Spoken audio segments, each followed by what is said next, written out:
Hey there, thanks for clicking on my video. I've got an update on the 2021 Subaru Crosstrek Sport with the auxiliary transmission cooling system that I installed a while back. I've had to make some changes and I've noticed some problems, namely a leaking transmission cooler thermostat, which I'd like to point out. And yeah, I think I'm gonna make some changes in the future, but let me back up a bit and give you some background here and show you around the engine bay and the system that I installed. So, as some background, down there, off the side of the transmission, if I can get closer there, that is the stock transmission heat exchanger for this Subaru Crosstrek CVT. So this actually serves dual purpose. One purpose is to actually get this transmission up to operating temperature as quickly as possible. And the way it does that is that this is interconnected with the engine coolant system so that warm engine coolant will come into this device and then transfer its heat to the transmission fluid, thus warming up the transmission to like the ideal operating temperature window. And once the temperature exceeds that point, then what will happen is that hot transmission fluid will then transfer its heat energy back into the engine coolant system, out to the front radiator, and cool everything off, keeping it into a nice temperature window. And that works really well even for people towing light loads, but I wanted an extra layer of protection because I was traveling across country with a quite heavy U-Haul. And I thought, I want a little bit extra cooling capacity, so that's exactly what I did.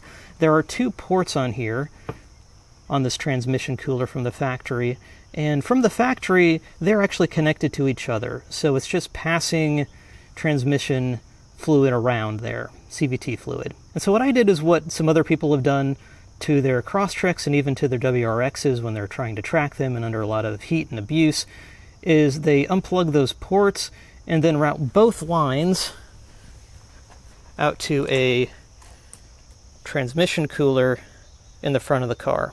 So this is a Mishimoto transmission cooler. It came from a kit designed for a WRX, but it works just as well here in the Crosstrek. It's kind of hard to see, but maybe you can see it just in front of the radiator. This is actually a little bit oversized. Don't get me wrong, it kept the transmission nice and cool while I was towing, but it's just unnecessarily big. If you're really needing this kind of cooling capacity, you're probably well exceeding the tow limit, the safe tow limit for your Crosstrek anyway. So in the future I was actually planning to downsize this. But in the meantime, I did make one important modification to that, and that is this device right here. This is a Derale transmission fluid thermostat. Now before I mention the stock transmission fluid cooler served a dual purpose, heating up the fluid and then also cooling it down to keep it within a window. My concern was that with a giant heat exchanger in the front of the car for the transmission fluid, that the fluid would actually get too cold and not reach the desirable operating temperature, causing undue wear on the transmission, shortening the life of the fluid, etc., etc. Not great things. So what some people have done, what I have done as well, is install inline to that system a thermostat that opens up only fully at the ideal temperature at which you need to cool down the fluid. And yeah, that worked great for a while, but recently I started noticing some leakage coming from this Derale thermostat. So you can see the Teflon tape at the top of this unit right here. That Teflon tape is necessary to get a nice connection from the adapters here into the thermostat, and you can see some Teflon tape that I've wrapped around it to help ensure a proper seal. You don't have to worry about this Teflon tape disintegrating at this temperature. Teflon tape is good for up to about, 500 degrees Fahrenheit. But as you can see, it looks fine up here, but if I look down to the bottom port, you can even see some residue there. This bottom port is a different story. That tape is not crisp white. That is a kind of muddied blue now, which matches the color of the transmission fluid. The CVT transmission fluid is leaking out and it's penetrating the Teflon tape, and you can see there's also problem, maybe you can't see it that well, but there's also some drippage, some leakage onto the adapter plate down, onto the mounting plate down here, and that's not great. That's not good. I did actually disassemble this unit here. I just took it out of the car. I actually rotated it 180 degrees to the orientation you see here. As you see right here, the top portion of the thermostat is meant to return the cold CVT fluid back to the transmission, whereas the bottom half there, which is a fair bit larger than you can see by the eye, that is meant to carry the warm transmission fluid to your heat exchanger up front. So that orientation was wrong initially. That was called out by someone in the comments, so thank you for mentioning that. So now I've got it in the right rotation, and I even, at that point, disassembled the adapters here and put new Teflon tape on those adapters and reinstalled them nice and snug. And 3 of the ports were fine, but this one at the bottom here that I'm centered on right now, that one's still leaking, and that is unfortunate.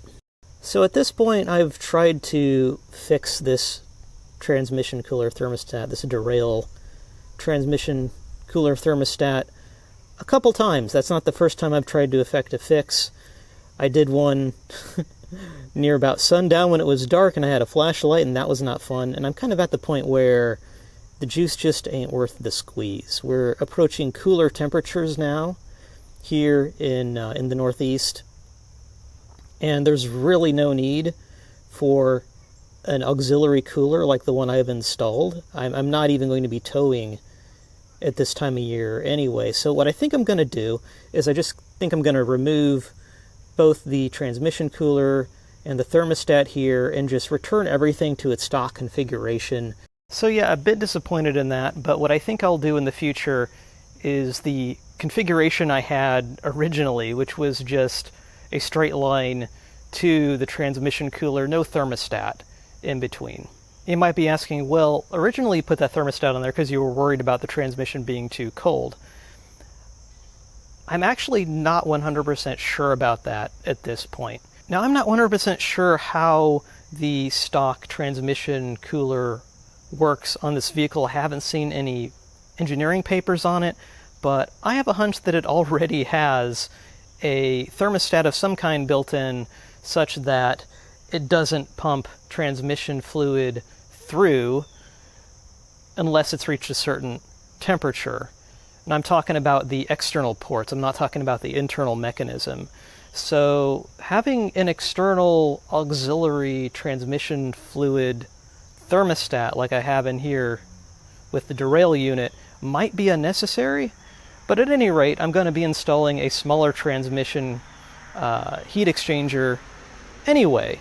So I think the need for an auxiliary transmission cooler thermostat is probably less so. But again, this is stuff I don't need for the future. My goal right now is to just keep this as reliable as possible. I do intend to drain out and refill the transmission fluid. It's at 37,000 miles right now. I would like to do that at about 40,000. So still a young car, got a lot of life in it, and I just don't want to screw it up with poorly designed parts. So that's the strategy now.